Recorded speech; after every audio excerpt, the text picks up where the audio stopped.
Today I am in New Jersey talking with David Badertscher, who is now retired, but he was the principal law librarian for the New York Supreme Court Library in New York City from about 1980 until his retirement in 2012.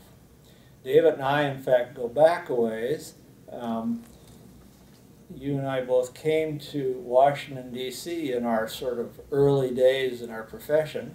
You came to Georgetown and I was coming to American U at exactly the same time. And I remember you called me up and said, Pat, we don't really know each other that well, but we're going to be sort of city mates or whatever. That was my word, not yours. And that's when we really got to know each other. I remember you and your wife and Carol and I all lived sort of close together out in what at the time was considered a very far out suburb of Gaithersburg, Maryland, which is about 25 miles out from downtown D.C. But I remember when I was talking to my colleagues early on at American, and they would ask, well, casually, where do you live? Because they didn't know.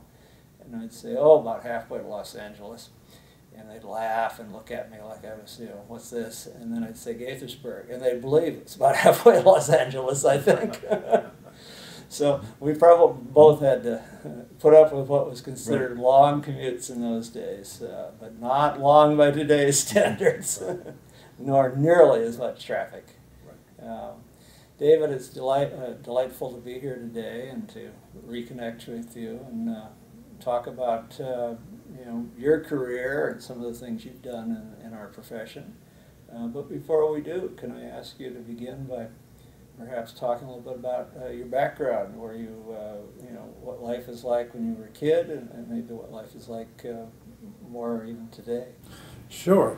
But first I would like to say that it's a real pleasure being here, and I want to thank you, Hein and Company, and everyone else involved in this process, because I think it's very important that the profession be able to have an identity, a clear identity, and our history is certainly part of that. So this oral history project fits right into that as far as I'm concerned. Well, I thank you for that, because I share your belief entirely. And when I was asked if I might be interested in being part of this, I was very quick to say absolutely yes to Dick Spinelli. Because I think you're right.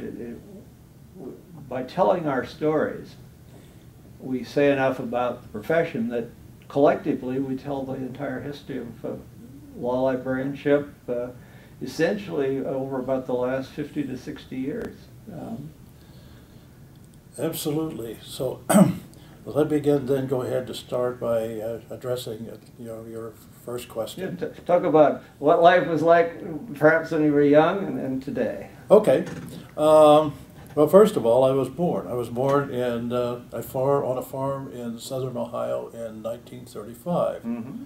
And not that long afterwards, we moved to another farm in central Illinois. Mm-hmm. And when I told my brother about this interview, he said that I should mention that I spent most of my elementary school years in a one-room school where mm-hmm. all 8 grades were taught by one teacher in one room. Wow. And an advantage of that for me, and I didn't really realize it at the time, was that I would be sitting there doing my lessons. We had these seats, mm-hmm. and then we had what we called a recitation seat at the front of the one room, mm-hmm. and then the place, the teacher's desk and that sort of thing. So grade A, grade 1 would go up, and grade 2 would go up, and so on and so forth. Mm-hmm. Well, while I was doing my lessons and that sort of thing, I found out that I was listening also, even almost subconsciously, to some of the people who are students and the teacher talking back and forth in the upper grades, and I absorbed some of that. So you kind of reinforced your own learning by That's right. preview of what was coming. That's exactly right. And I didn't really realize that at the time, but after I got into high school and college and that sort of thing, I think that helped along the way. Mm-hmm. Well, anyway, in high school, I discovered an old University of Indiana yearbook which mentioned a great uncle of mine. And I didn't really know much about him. But, and also I should say that I wasn't thinking about college at that time. Because my parents, none of my parents went to college or anything like that. In fact, I'm not even sure they went to high school. But anyway, I looked at this. And basically it inspired me. He got a PhD in 1914, and he was professor of anatomy and done some other things in medical school. So I thought, well, maybe I could do something more myself. People with that pedigree were not too many of them in those That's right, days. at that time, especially when you came from such a rural background as I did. And so that inspired me to think about going to college and working a little bit harder than I probably would have worked otherwise in high school. I ended up going to Indiana State Teachers College, which is now Indiana State University in Terre Haute, Indiana. And of course, I got my bachelor's, and let's see, I think that was probably 1957. And then after I did that, then I spent a summer and working in archaeology, on archaeological. I was in the field, doing field work. Sort of a dig, I think they call it. Yes, and I was doing that, and I was also working in we had the laboratories and everything at Angel Mounds. It was actually quite a complex. And in southern Indiana, and we were helping to reconstruct, if you will, Indian City that was down there from pre-Columbian times. And one of the real important things had an aspect had some influence in terms of, frankly, the rest of my life up until the present time, was the feeling of joy of discovery. Because every time you put your trowel into the ground, you never knew what was coming up. And we would come up, we would get things that hadn't been seen for hundreds and hundreds of years. And and then we would have to try to reconstruct. We would find patterns, because anytime you disturb the soil, it changes the color. So we would use that. We would sprinkle water on we would go down so far, and then we would look for patterns, so we could find where buildings were and that sort of thing. And then we would do things like look to see, was the opening to the building to the east, was the opening to the west? Because we were looking for things like, for example, clues as to whether the sun worship was involved in that sort of. So the orientation of their buildings would have That to is do true. if That is true. that was the worship to Right. a certain way. That's right. That's right. So this was it was a really creative experience, and some of the people who came out of there, went on to do archaeological work in Central America and South America with the Incas and the Aztecs and all of that. And I decided that archaeology probably was not the best way to make a living. So, and sounds like it might have been a lot of fun. Right. Actually, a lot of work too. Actually, a lot of work. Yeah. It was very strenuous, and also you're out there in the sun all day long.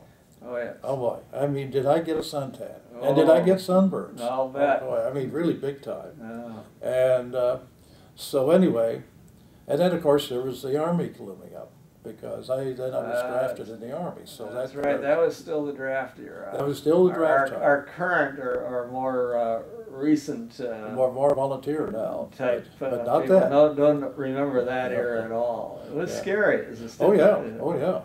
I still remember being on the bus, going to Fort Leonard Wood. That was where I was first assigned, to Fort Leonard Wood, Missouri. And so everybody was talking and having a great time, but then we got about 50 miles from Fort Leonard Wood. Everything got very quiet.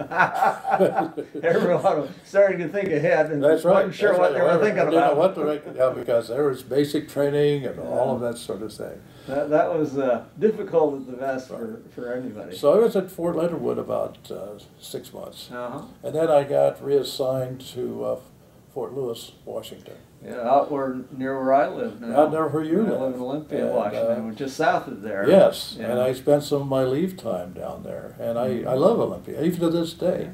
I've been back a few times since. And I even thought about staying out there at one point, but that comes later. Anyway, I was out at Fort Lewis. I was assigned as a courts and boards clerk.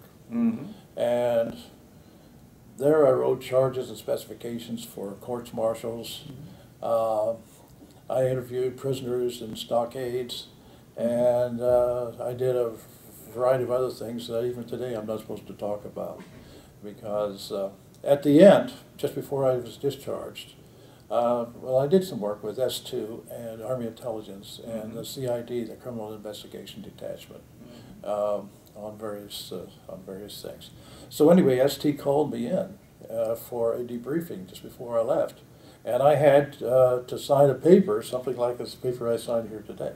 I had to sign a paper saying that I would not talk about some of the things that I did. Well, at least the release we use doesn't quite go that far. Oh, that's right. Hines needs right. to have permission to put this up on their site, but they don't have to hold us to the utmost secrecy. Right. So anyway. So then I came back to Indiana State, and then I got my first master's, and that was primarily in social science, and I took a lot of courses. I did field work in history, but I did a lot of courses in economics and sociology and philosophy. I did philosophy. We had a philosophy professor who was really quite an institution around campus, Professor Dyke. And so I was one of the group called Dyke's Boys. And so you must have clicked just right with this class. I guess, I don't know. But anyway, but then after getting my master's, then I started teaching school. And at first I taught at Medina School, I taught junior high, near, not too far from Chicago.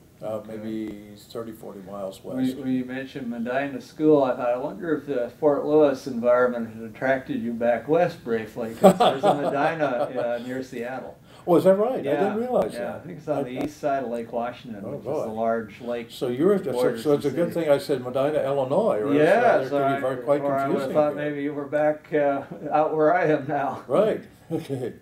And so while I was there for 2 years. The last year I was there, I was president of the Medina Teachers Association. And so there was some interesting experiences, because that's where I first encountered issues like merit pay, which we're still talking about. Oh yeah. I have a sister who's a teacher, and I hear the same things from her. Yeah, it's a big issue between the teachers and the board, and I was sort of in between the two, which and the board, like all boards, trying to pay as little as they can get away with. Understandably, I mean, budgets are budgets, but you must have had some interesting times in that role. Oh, I did, actually. Then I went to Elgin Academy. Elgin Academy is the oldest prep school west of the Alleghenies, and it was a very distinguished school. And it was up on this really high hill.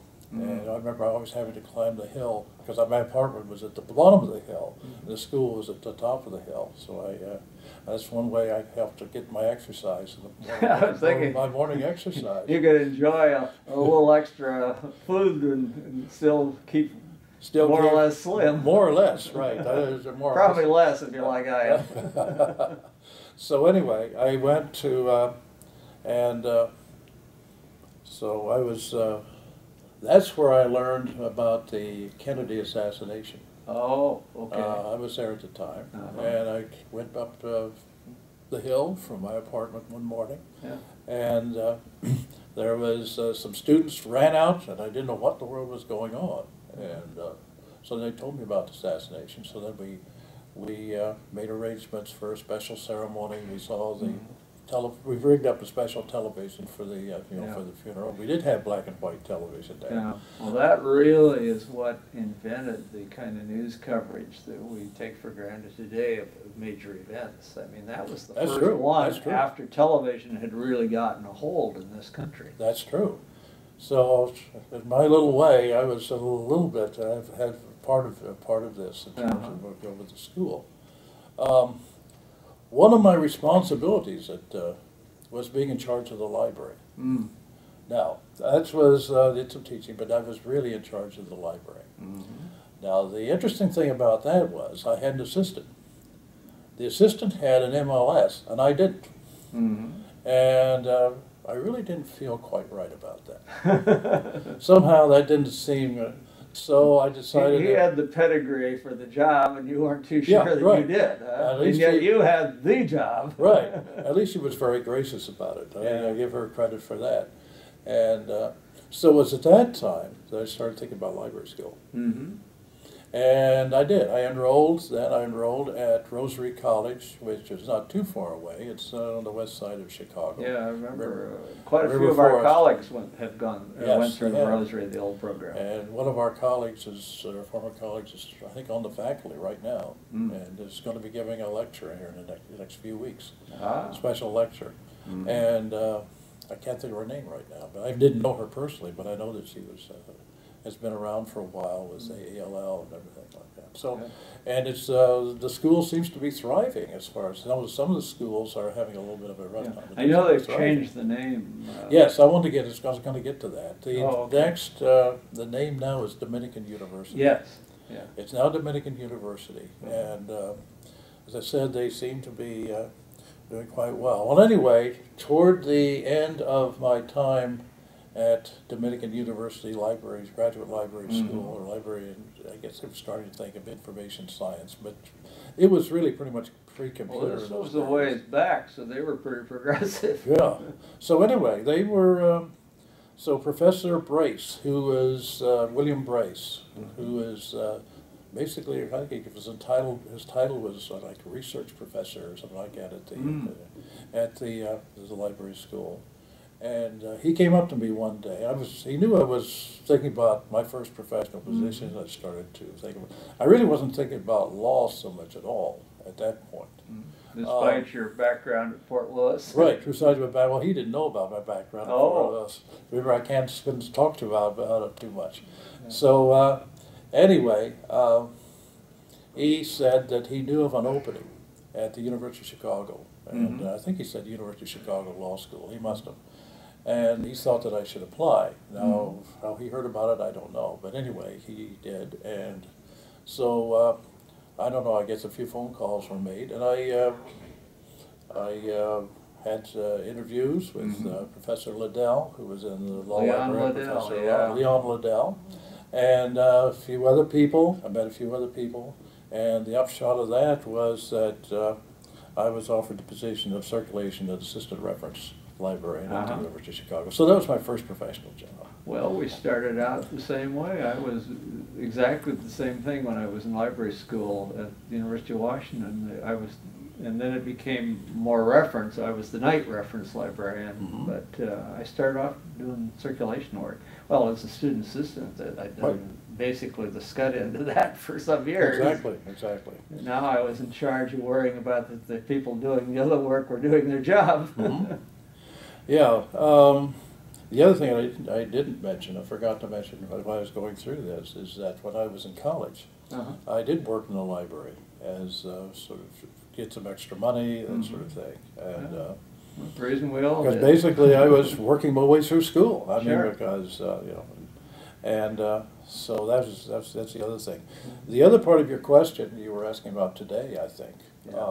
Yeah, what's life like? Even now you're retired here in the suburbs I'm retired, of and everybody says, "Oh man, he's retired. He should have time for this." And he should. I've heard that concern by people who are about to retire. What will I do with myself? So I related on a few situations. I was really interested in music. I don't know if music, this may be getting into another question, I don't know. Well, but anyway, I was we can move on now or later. Okay. No, go ahead. But I was really interested in classical music. I wasn't exposed to classical music until my freshman year in college.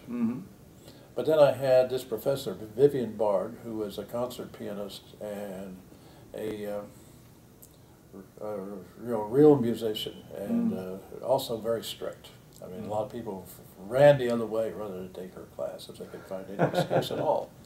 But anyway, she really made, I didn't have any exposure to classical music at all before I came to college. I mean, I saw the name Beethoven on a signpost somewhere and said, "What's that?" I mean, it's that sort of thing. But if it was a little more recent, oh, that's that dog in the old movie. That's right. Oh, yeah, that's true. That's true. And I'd almost forgotten about that. Yeah. But anyway, she would play on the piano different compositions. I'd really make this come alive. And so I got hooked. And in a sense, I've been hooked ever since. So when it came time for me to retire, I went to the symphony. There was a symphony here in Westfield, and we've since changed the name of it. But that's.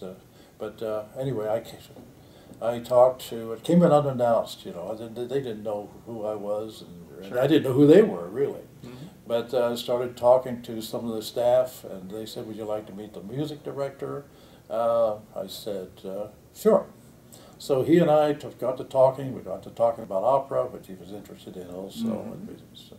And so the upshot was right then that, well, our marketing director is in England at the time, and someone would probably get back to me. So I really didn't think that much about it. I just walked out. And a couple of weeks later, I got a call saying that the president of the board of trustees and the music director would like to meet with me. Could we go for lunch somewhere? So anyway, we had a 3-hour conversation, and they did. They interviewed me really, Yeah, sure. and so out of that, again, I went back home and didn't hear anything for a while. And then besides, oh yes, I heard one thing, and that was that they were putting my name up for. Asked my permission to put my name forward for being a member of the board of trustees. Oh. Basically, what I had done, and then I found out this out later, they were checking me out on the internet and every place else. Well, understandably. So then, after my name was put forward, I get some more phone calls. People from the nominations committee interviewing me, and then they had an election and all of that. And then finally I get a letter saying you've been unanimously elected as a member of the board of trustees. It turns out they were, one of the reasons they were interested in me because they knew that I had some experience in terms of organizing and things like that, and so they were beginning to go through the whole name change process. And so basically I played a not the leading role, but certainly a key role in terms of all of the strategy and everything you had to do to go through in order to make an effective name change and make sure that all your dots were covered, T's crossed and all that sort of thing. Sure. So I was pretty much involved in a lot of that for about a year. And I still am doing a lot of things and different things. We just had our gala just a couple nights ago. And so that's been really a fulfilling thing in terms of, because of my interest in all of that. I'm also involved in various other community organizations, a few others, both here and in New York. I'm also a member of some groups in New York where I go in for lectures, like with the City University of New York Graduate Center. Work with them on some things. And so actually, I guess so far, I'm fairly busy, productive retirement. Well, you sort of wonder now, I suspect, how you had time to work. That is absolutely true. That is universal. I think those of us who are retired, we go into it wondering, well, what will we do with our time? And then suddenly you discover there are things you want to do with your time, and now you can do them. Right. It's absolutely true. I find that all the time.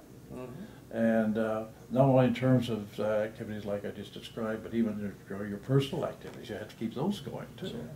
Yeah. Well, why don't we sort of expand if there's other activities. One of the questions I like to ask is, do you have any passions, hobbies, particular interests? We've heard about one of them, and it sounds like a pretty substantial interest and a fairly substantial commitment on your part to supporting that interest, but do you have any others as well? I do.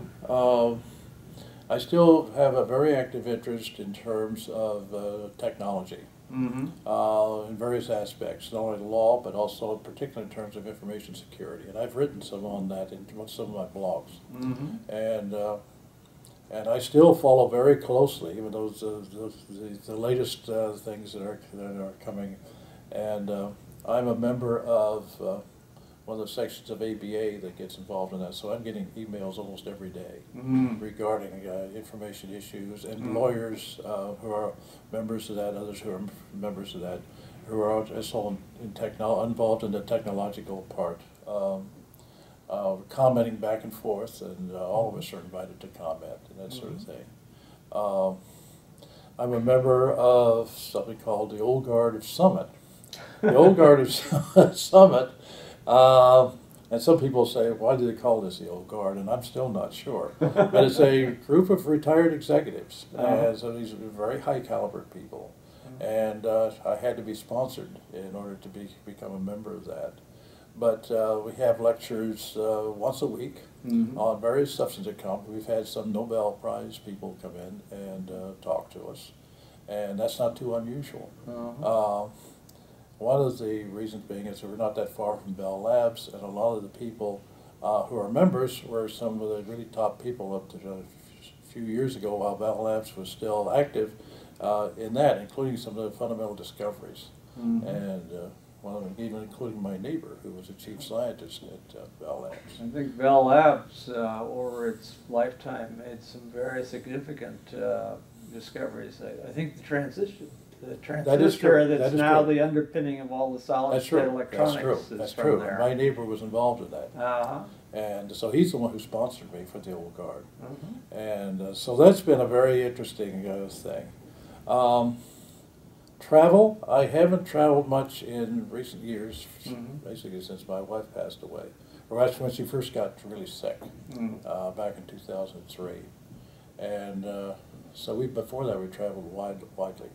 I've been to the South Pacific, I've been to Europe, I was in Russia before the Iron Curtain came down. And that was quite an experience because they took our passports away before they let us off the boat in Leningrad.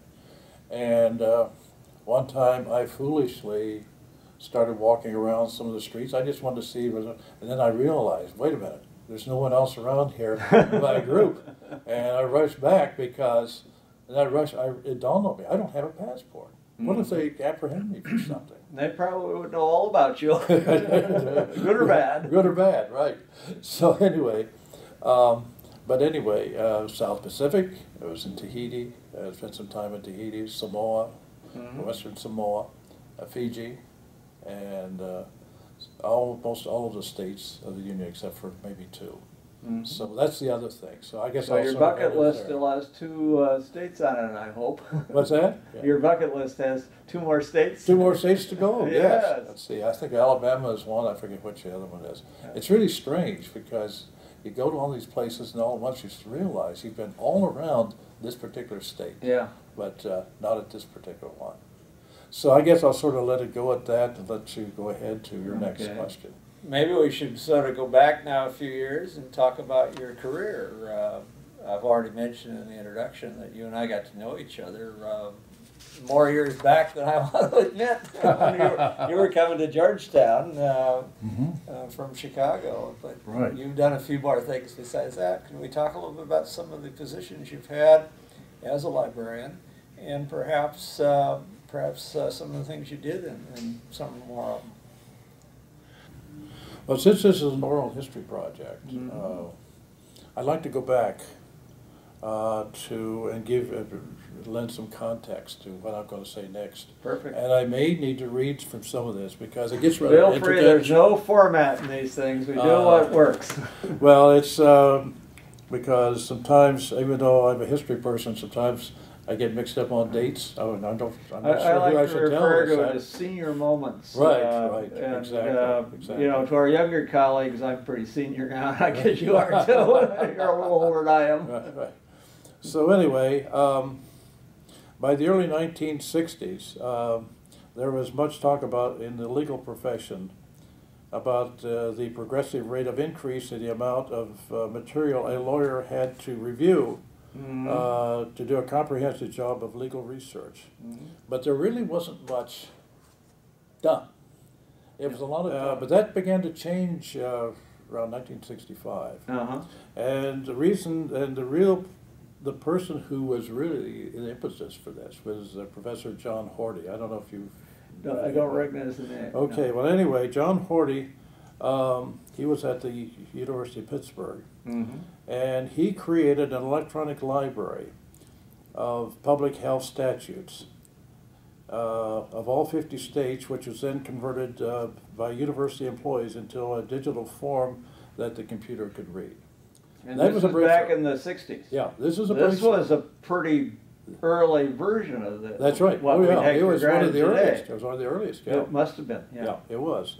Then the Horty Group. He sort of pulled some people together and called it the Horty Group. It was then called. Also began to include some United States Supreme Court cases and Pennsylvania cases to demonstrate that the system could search and retrieve longer documents using a computer. And now this was another breakthrough. Yeah, I mean, this was about 10 years before me or whoever started Lexis. Right. Yeah, started. That's exactly right. So, but that's right. So about this time, the Ohio Bar Association became interested in what they were doing, and they decided that they would see if it was feasible for them to come up with a practical computer research system. And I knew some of the people from OBAR, and that's sort of, and actually, well, I'm sort of getting ahead of myself, but at one point... Well, maybe I've tripped you up. I said, no, you haven't tripped me up at all, because I'll get back to it, but after I was at the University of Chicago, I mean, I was talking to Professor Horty and some of these people, because, so there's a connection there. That's I understand. There was an actual connection. But anyway, the Ohio Bar Association, and oversimplifying and everything else, they started their project and they started working, and they called it OBAR. Yeah. And so then later, and again, really oversimplifying, OBAR becomes what is now called Lexis. Yes. So that's basically the early scenario. So I wanted to set this up. But OBAR and Lexis evolves really the next decade in the 70s, pretty much, didn't it? It was into the 70s. It was into the 70s before it got to be Lexis. I remember the changeover, and was involved in some of the discussions, because there was some discussion in terms of if you're going to change it from OBAR, and they needed to change it because they wanted to get rid of the idea this is just an Ohio system. That's right. They were beginning to expand to other states and federal stuff. New York, and there were there's some of the others, and so they said, wait a minute. So there was a sort of head of like a marketing firm, consultant, and they came up with the idea of Lexis. They said that they felt that this would be sort of attractive from a name from a marketing standpoint. And there are a few complications later with that name, but I don't need to go into it here. I'm talking about from a marketing point of view with the Lexus automobile and all of that. Well, that's right. I mean, when the Lexus automobile, which is spelled a little differently but pronounced the same, I think there were some concerns. There were. And I think there were some cases in court to sort out who had the right to this name. That's exactly right. And they both exist today, so I guess they worked it out somehow, or somebody did. Right. So, I remember those cases. And but anyway, I wanted to start now getting to the time when I arrived at the University of Chicago. Okay. So I arrived in late 1966, and Professor Leon Liddell, was well aware of the developments that we've been talking about, and he had been following them closely himself. after I had been on the job about a year, he called me into his office. And he said, I would like for you to take on the job of sort of monitoring the progress and what's going on, both in terms of the technology generally and computer-assisted legal research. He didn't call it that because the term came a little later, but that's what he was thinking about. Sure. And so he said, I would like, if you could take this on, I'd like to do it. So I took it. I said, okay, all right. That's like going to lunch years later with the guys from the symphony, huh? Right, right. Don't know what's coming, but you said yes. Yes, I mean, is there a pattern developing here? Perhaps, I don't know. But anyway, so I ended up trying to really jump into this because I really wasn't a computer person up to that time. Well, nobody was really. So anyway, but I did take courses. I did take some courses. IBM let me take some courses with them. UNIVAC. Oh, I remember that name, yeah. UNIVAC, I actually took some courses in big core memory. Of that day, and they were big too. Yeah, core memory was a big thing about that time, all that, and hexadecimal numbers and all that, trying to get them sort of an understanding of this technology. And I also spent time with the Institute of Computer Research at the University of Chicago, and they had these huge computers trying to learn how to play chess and all of that. This was but they were also. You probably have an actually more powerful computer in your pocket on your phone. Oh, today. absolutely! Oh, absolutely! Absolutely! Yeah. But this was a ways back, and they weren't That's quite right. there That's right. yet. Right, and so I took these began to do these things, and then I also began to reach out to others. I reached out to Horty. Okay. I reached out to some of the people at OBAR. Preston, first name of Preston, who was, I think he was the head of the Ohio Bar Association about that time, but he took a very active role in getting this going. So I have to, him, and Fred Smith from Librarian. Yeah, well, I remember Fred, And Fred was really one of the people who got me going. And he came and visited at the University of Chicago, and we had a nice visit, and so we sort of joined forces a little bit, and so that's how I got involved in the Committee on Automation and Scientific Development. And so he became chairman, I think, probably at the end of the 1960s, sort of toward the end of the 1960s. So I joined the committee, and then I later became chairman myself in 1971 as a committee, as chairman. And so anyway, sort of moving quickly ahead here, my primary work regarding automation during this early period, I know I'm talking about the early period, I'm talking about from the late 1960s to 1971, 72. That was pretty much at the very beginning of what came later. Right. So here it becomes, I think a really important part of my presentation here because, anyway, my primary work regarding the automation during this early period relates to convening what we believe to be the first nationwide conference related exclusively to computer law library automation and computer-assisted legal research. And it'll come up, I think, apparent a little bit later why I'm being so careful in terms of how I phrase that. Because, but in terms of law libraries, not in terms of law generally, because there is a distinction here. Anyway, this conference was jointly organized by the Chicago Association of Law Libraries and the Automation Committee of AALL. It was held at the University of Chicago in April 1971, and it was attended by many, really many, of the notables in law technology from throughout the United States and Canada, including, and some of the people from OBAR actually made presentations at that conference. And because at that point they were anxious to begin to promote what they were doing. because they were looking ahead. They were Sure. looking ahead, not just to Ohio, but beyond. Yeah. So they saw this as a real vehicle for that. I mean, it had to become a commercial type enterprise to support it. It Right. couldn't be all volunteers. Right. So this conference, we had this conference, and by all accounts, it was a very successful conference. And so most of the papers were delivered at the conference. Were later published as a special issue of the Law Library Journal. And I wrote the introduction to that issue.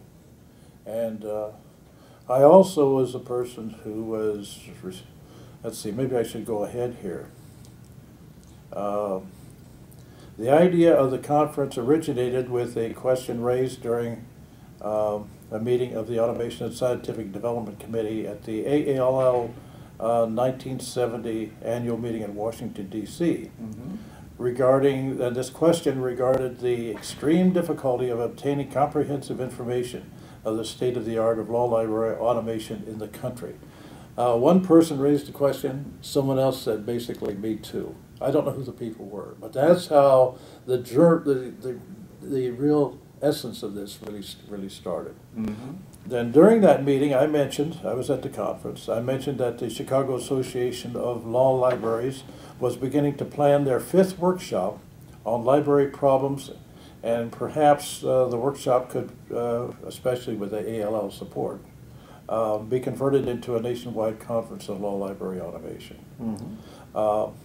Those at the meeting agreed, and I presented the idea to Joyce Malden. Remember Joyce Malden? I remember Joyce, yes. And Joyce Malden was the president of the Chicago Association at that time. Yeah. And the others went to AELL, and the upshot of all this was the conference that we've just been talking about. I was given the responsibility of overseeing the conference, and I was vice president of the Chicago Association at that time, so I was involved in terms of soliciting people to deliver papers and that sort of that sort of thing. And there were some interesting things at that time. I tried to get Horty to come, and but he had a scheduling conflict; he just couldn't do it. So too bad. I also contacted a person in Canada, in Quebec, who was doing some really fundamental research up there having to do with the code, and in Quebec City at Laval, I think it was Laval University, and so he was thinking about coming, but he had one stipulation that we could not be, and he insisted that he deliver his remarks in French. Oh. And have a translator and all that. I said, I'm sorry, but we're not ready. So he wouldn't give. He wouldn't give. Level yet. He wouldn't give, and I wouldn't give. So he didn't come. Oh. I met him later at a different conference. But anyway, the other thing about the getting back here. From a historical perspective, really feel that this indeed was a historical, really something that's really important for the history in terms of computer-assisted research for the in terms of the history of automation as far as libraries. This was really a seminal event. Now there is a postscript in this. Later that year, I mentioned April. Later that year, after I had become president, I guess that would probably have been sometime after July or after the annual meeting, and some librarians came up to me, and they said, "Have you seen this announcement from ABA?" And I said, "No." And so the ABA had put out an announcement saying that they were going to have the first conference on automation that fall. So the question was, they said legal law automation or something, something like that. I don't remember the exact title, but anyway, some of the librarians were really concerned about that, and really because they said, "Hey, we're first." Had not done their homework. Yeah, they said we were first, and should we send a letter of protest or at least a question it. And try to get them to change it. But then we decided it probably wasn't worth the effort. Especially since they didn't stipulate that this was not a law librarian thing, but the law generally. So technically, they were correct in the terms of the overarching it was moving in the right direction, and you didn't want to change that. Exactly. No, that's right. So so we didn't do it. But I mean, this is sort of an interesting footnote, I think, to that. Now going forward, after this early period, after leaving the University of Chicago, I remained involved in various aspects of the library technology and technology generally, including my early work with the American Society of Information Science, where I was editor of what was then known as the SIG Law newsletter. This is from the law section of the American Society of Information Science. That name I haven't heard in a long time, but I remember. Oh, it's been, that's, there's no longer the same it's not around anymore. Right. And then I did some various work with the American Bar Association. I still, I still a member and doing some things, associate member. And because I included, I did a report on, this is in the 90s, this is skipping forward, I mean up to early 2000s actually, I did a report on digital signatures, an unpublished report for the criminal justice section. And I wrote back in the 80s, I wrote a chapter on law library management for an ABA booklet published by I forget the exact name of the section at that time, but it's basically the law and technology section. And I think it was a totally different name at that time. So then I was on the advisory board of Computer Law Service, actually editorial advisory board of Computer Law Service from its beginning until the time it ended publication. And I forget when exactly the dates here. And then I became involved with the Technology Managers Forum. I began in the late 1990s, and for 2 years I served as an awards judge for their technology innovation category. They present awards in various categories. And still do. This is ongoing, but I'm no longer really working with them since I retired. But for example, the types of groups that were entering was Harvard Medical School, which got a runner-up one time, and so we had some pretty big organizations doing this. As far as strictly the library thing. In 1996, I attended the third Northeast Regional Conference on Law Libraries held in Toronto. Were you there? No, I wasn't, but I remember that. It was very highly regarded as a real breakthrough. Yeah, well, anyway, while at that conference, I participated in 2 programs, one devoted to fostering mutually beneficial relationships between MIS and the law librarians. There was a number of people from Connecticut especially who were really concerned about that, and they asked me if I would work with them on that. And so we did a panel discussion on it. And then the second thing was I was on a panel for the status of court library automation in the state of New York. That was not a panel, actually. I was talking about that on a panel that was discussing a broader subject. Sort of a funny story about that. I was at breakfast one morning up in Toronto about 6:30, and this librarian, I think it was Paulette Toth. Do you know Paulette Toth? No, I don't. Okay, she's one of the firm librarians here in the city. Okay. And she rushed up to me and said, we need someone to talk on this subject, on this thing. And I said, when's the program going to be? And she said, 10 o'clock this morning, 10:30. This is breakfast. This is breakfast. This is breakfast. I didn't know anything about this before. Right. So I thought, well, I'll try. I'll see what I can do. And so I rushed around and found Ruth Fraley and a few other people who were there from New York. And tried to get something together, rush around, taking notes, that sort of thing. But anyway, I was there on the panel at 10:30, and I gave this thing. It must have been okay, but I was so rushed and that sort of thing, I didn't have time to change into a suit or anything. So I was by far the most informally dressed colonel. Anticipating business casual, I think. Very much. That way. Well, I'm not even sure it was even business casual. Convention casual. Convention casual. That's a little there more we go. casual. There we yeah, go. That's about it. And anyway, I want to move forward to. I'm sorry to take so much time on the technology, but this is really this is good. I mean, this is information that it will add immeasurably to this. Well, thank you. That's, to our repertoire in this project.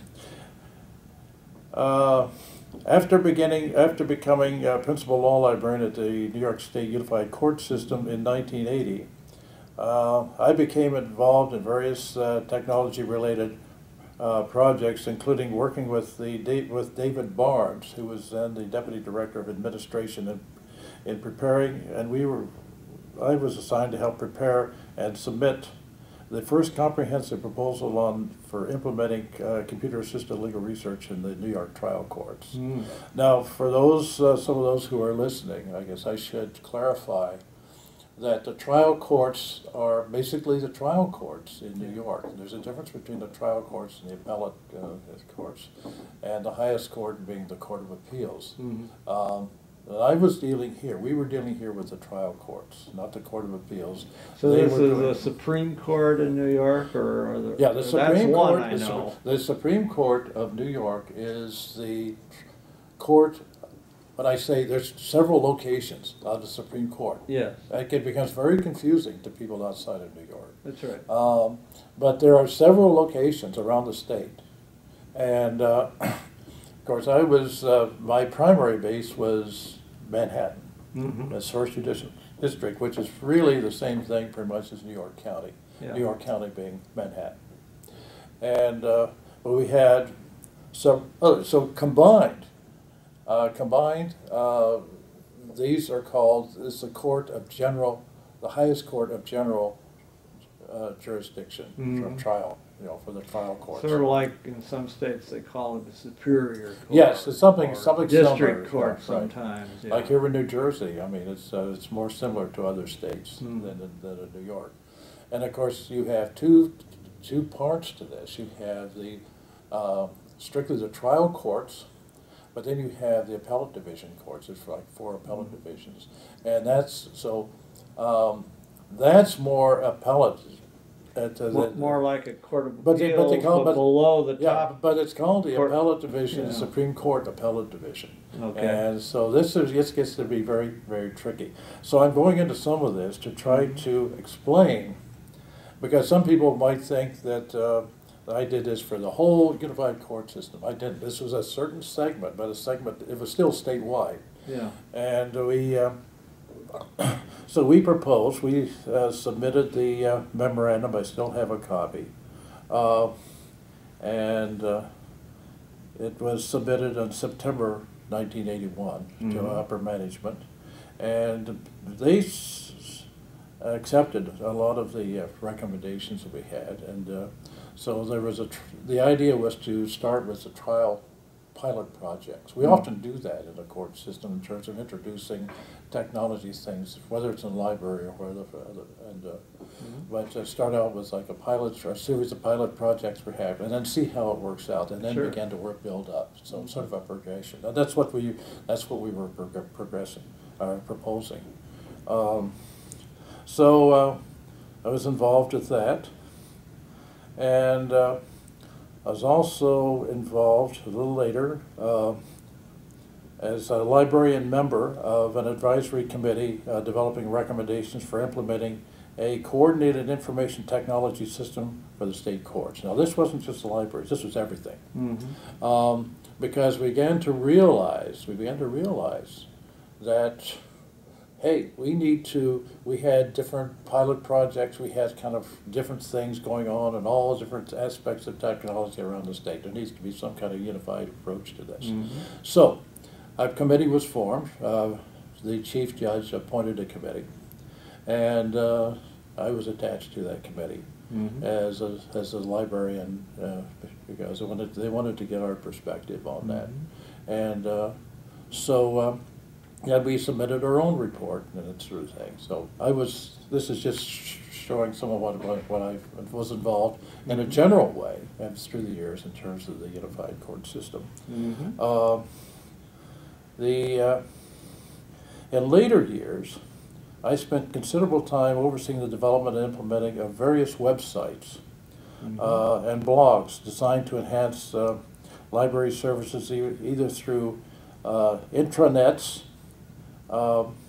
requiring restricted access, and also we did public access sites. So we've developed a lot of those, and part of this goes into your later question, which we can talk about later.